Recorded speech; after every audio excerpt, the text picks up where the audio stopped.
All right. Good morning and welcome back to another week of Natural English Lessons. I'm Gordon Morse, your Natural English coach, and I'm here once again to answer some of your questions. As you might notice, the background is a little bit different because I just spent the last week moving to a new office.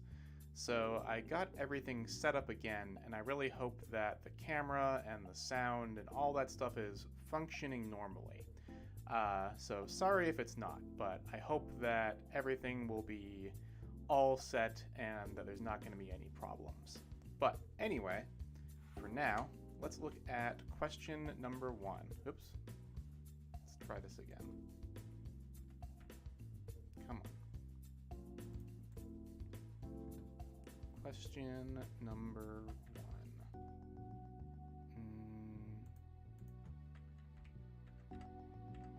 Okay, there we go. Just a little bit of an issue. So, question 1 says, a friend told me she's fed up with working from home. Does this mean she doesn't like it? So, if you're fed up with something, you want to stop doing it. And it can also mean that you are angry with something. So fed, maybe you know that fed is actually the past tense of the word feed, which means to eat something or to give something or someone else something to eat. So for example, you can say, I feed my cat, right? Or I feed my guests at my house. So the past tense of feed is fed. Someone is fed up. So you can think of it as if someone has had enough to eat. In this case, it's not food, but they have had enough of a situation or something that they don't want to deal with anymore. So a similar phrase with a very similar meaning is, I'm done with something. So, for example, I'm done with his attitude. He's just rude all the time. Rude means, of course, that you are not nice to somebody. You say bad things or you do bad things to them and it makes them angry. So a person who does that is rude. And if someone is rude to you all the time, then maybe you have had enough with them, right? You don't want to do it anymore. You don't want to talk to them. You don't want to be around them anymore. So in that case, you can say, I'm done with him, or I'm done with her, or you can be done with a specific thing, right? You can say, ugh, I'm done with his attitude, right? It's his attitude that you don't like. You can apply this to many different things. You can say, I'm done with school, right? You don't like school anymore, or it's like, I'm so done with this job. You're like, oh, I don't want to do this job anymore. But going back to fed up. So here's a couple of examples that you can use. I'm fed up with my boss. She expects too much from us. Or, he looked very angry and said he was fed up with the situation. So see how fed up has to have some sort of object to it. I'm fed up with my boss, right? So with is our connecting word here. Or you can say, he was fed up with the situation.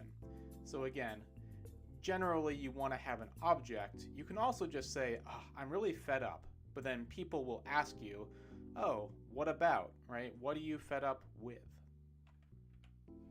All right, here is question 2.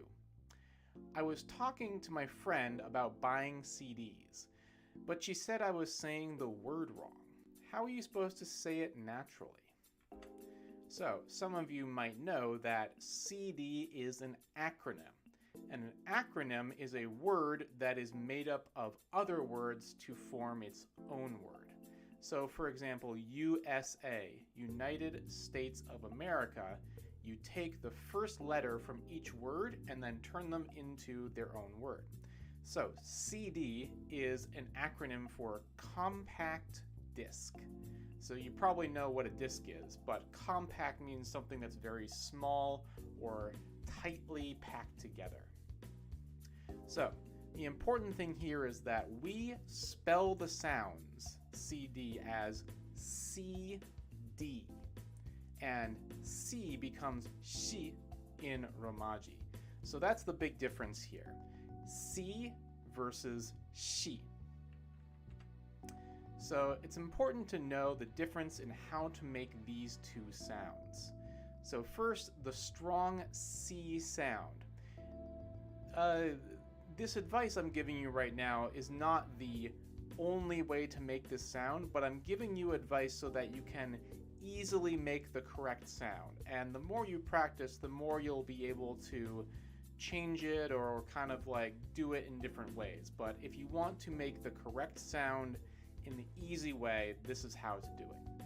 So when you're making the C sound, I recommend that you push your tongue against the back of your teeth. So see the little picture right there in the little orange circle? You see the upper teeth and the lower teeth, and then you see the tongue. Right now, in that picture, the tongue is not touching the teeth. So what you want to do when you make the C sound, your tongue should be pushing right up against the back, generally lower teeth. Try it now. C, C, C. Make sure that you don't have the sh. Don't make sure you don't have the H sound in there, just the C. That's the sound that we think of when we talk about snake sounds. So she, the big difference between the C sound and the she sound is that the she sound needs space between the tongue and the teeth. So in the picture you're seeing there, that's how you would make the she sound. Because if you make the she sound, there has to be air between the tongue and the teeth. Sh, sh. So if you try it, sh, sh, sh, you can feel the air going between the tongue and the teeth. And if you don't have that gap, then you can't make the she sound. Sh, sh. So what I'm doing there is I'm moving the tongue forward until it touches the back of my teeth. So my view is reversed. So this hand will be my teeth, my lower teeth, and this hand will be my tongue. I'm going to show you what happens to my tongue, or what happens in my mouth as I am making the sound you're about to hear. All right? So watch and listen.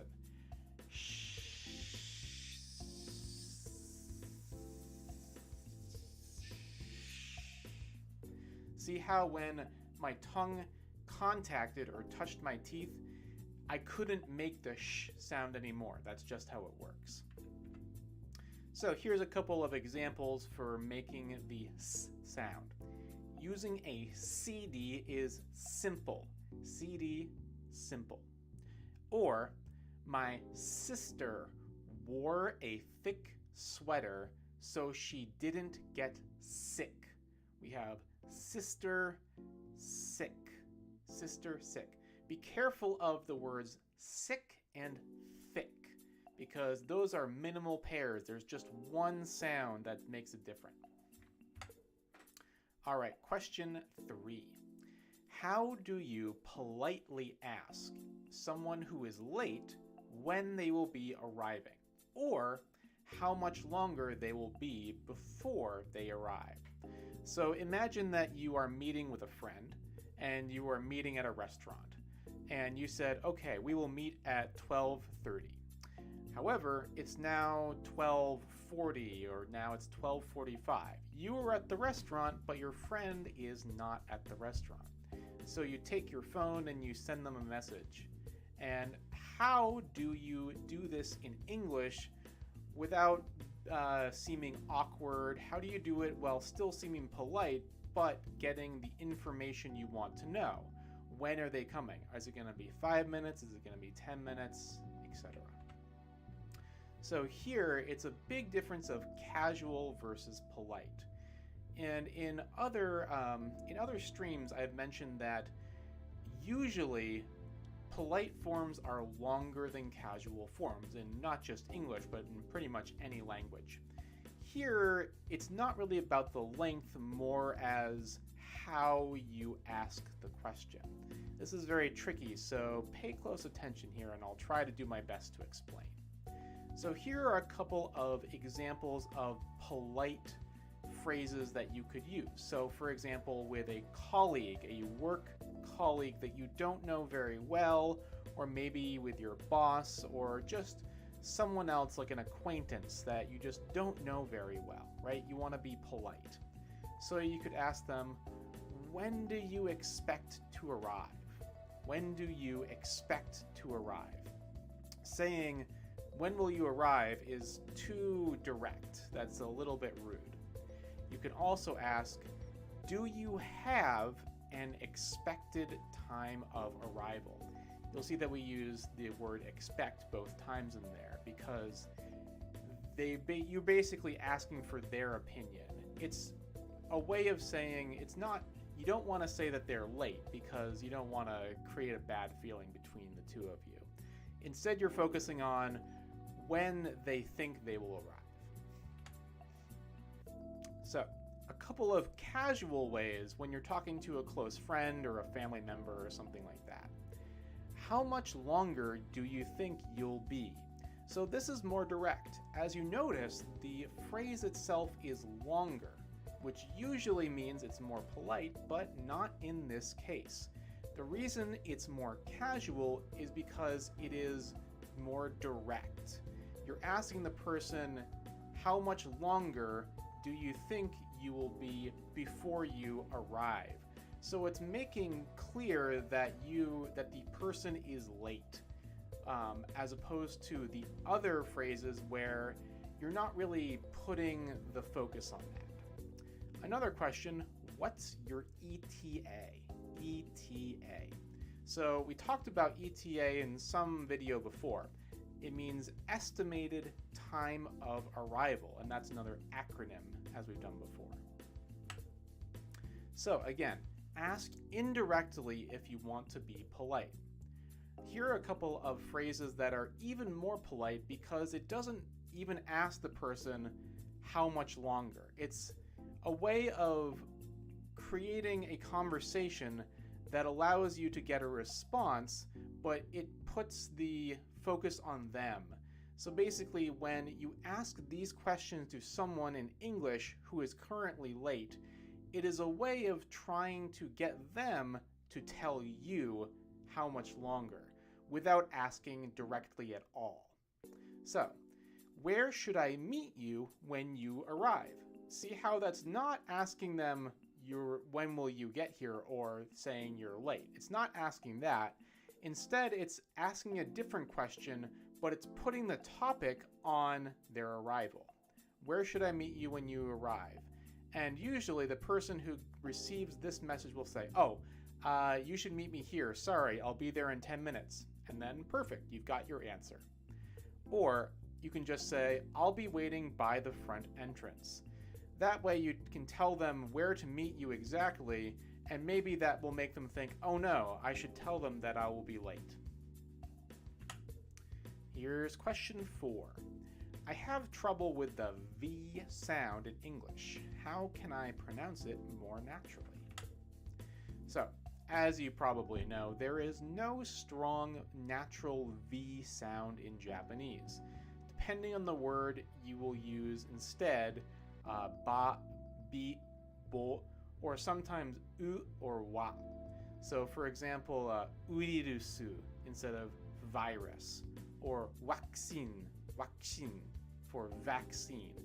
I didn't do those very well, but you understand what I'm saying. So it's important to know that the V sound in English is the voiced version of the F sound. So where you're just blowing air out between your lips. And when I say voiced, remember how you can feel some of the sounds by the vibration. When this part, you can feel a little tingling sensation, right? So here are a couple of minimal pairs, again, words with only one sound difference. And this one, put your fingers right here and listen to or feel what happens when you do the two words. So first is fairy, fairy. With the first sound F, no feeling, right? You don't feel anything. It only happens when you see the sound. Fairy. Now try the second word. Very, very. You can feel the vibration. You can feel it right here as soon as you say V. Fairy, very. Fairy, very. So try that a little bit, and then you'll get a better sense of where the F sound is and where the V sound is. So, for V sounds that are in the middle of English words often become B in Romaji. So, for example, the English word have becomes habu, habu, habu. Or give becomes gibu, gibu, gibu. So here's a bit of minimal pair practice. So again, I recommend putting your fingers right here or also on either side. But so vote, boat, boat, boat, vote, boat, or vest, best, best, vest, best, or marvel, marvel, or marble, marble. All right, here's a couple of sentences for you to try. The base of the vase is flat. So base means like the bottom of something. The base of the vase is flat. Base and vase. Or, I am very afraid of violence, so I wear 11 vests. Very afraid of violence, so I wear 11 vests. All right, last question. Question 5. I'm going on a trip with my friends, and I want to bring my roommate. How do I ask politely if she can come along? So this is just another situation that can be tricky even if you know a lot of English. And here are some phrases that will help you navigate or deal with the situation easily. So it's important when you're asking a favor or you're trying to make something happen that you're worried the other person might be mad about or not like, right? So I recommend start by addressing the friend's feelings first. So a couple phrases you can use that are, would you mind if something? Would you mind if? Or you can say, how would you feel if? And then you say whatever it is. Would you mind if? How would you feel if? So here are a couple of examples. Would you mind if my roommate came along? So in this case, it's politely asking, although it's not just polite, you can use this in any situation. Would you mind if my roommate came along? It's a way of asking for permission from your friend in a natural way. Other thing you can say is, how would you feel if I brought along my roommate? Same exact meaning, but just a different way to say it. Both ways are totally natural English. Here are a couple of more casual expressions. Would it be cool if my roommate came along? You can ask this to your close friends very easily. Hey, would it be cool if my roommate came along? Very, very natural. You can also say, is it all right if I bring my roommate? Is it all right if? Again, both very natural phrases. All right, and our question for you this week. What do you get fed up with very quickly? So maybe if you have a job that is very far away from where you live, you can say, I get fed up with commuting. I get fed up with driving to my job, right? Because I get fed up with traffic. Or maybe there's a type of people you get fed up with, or maybe there's a behavior that you get fed up with, or maybe there's a kind of animal that you get fed up with. Try answering it for yourself. I recommend you record your answer on a phone or computer so that later on you can listen to your own answer and catch your errors and correct them again. Alright, as always, thanks for watching. So I'm going to be changing the content on YouTube very soon. Starting next month, I'm not going to be doing a live stream every week. Instead, I will be releasing a short video on a different English topic every week. And if I get enough likes or comments, then I will do another live stream at the end of the month. But this way allows me to make better content on a more regular scale, because there are some times when I cannot do a live stream during a week, and this way I'll be sure to have content every single week for people to watch.